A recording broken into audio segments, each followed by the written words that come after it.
In this video, I'm going to show how to assign an allocation config to a network and what implication it has.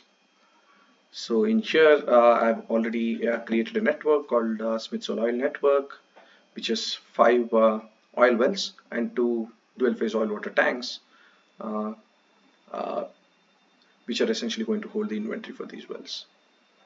The way we basically add an allocation config or edit an allocation config for a network is by going to Actions, Edit Network, and then choosing the Allocation Config tab. So down here, we're going to select the oil config for well test. And the moment we select the oil config for well test,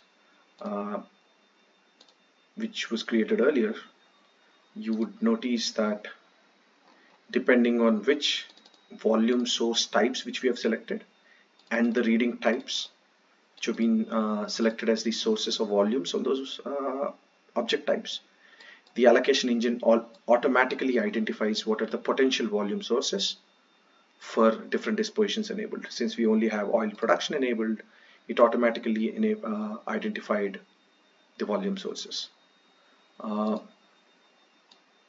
If you don't want to basically pre-select those, you can use the clear filters. It automatically clears the filters. And you could actually save both the volume sources because both of them are actually production volume sources, and save.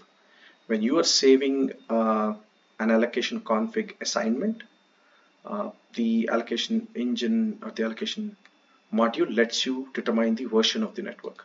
So in case there was some modification for the network, you could choose to have a new version. You can change the effective dates and essentially create a new version of the network. In here, I'm just going to override the existing version.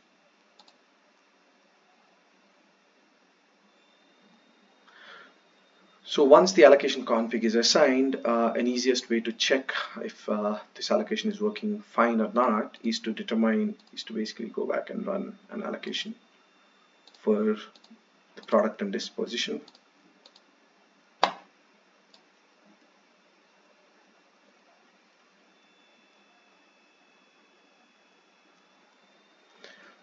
So the allocation config and the volume sources which we have selected automatically helps the allocation engine determine which are the production volume sources, which attribute contribute to the production. In this case, the Smithsol 30,051 tank has 31.2 barrels of production in it.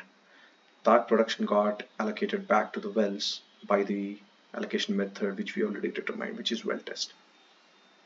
So this is how you assign an allocation config and also determine which are the volume sources which would be the source of volumes for different dispositions which are configured in the allocation network. Thank you.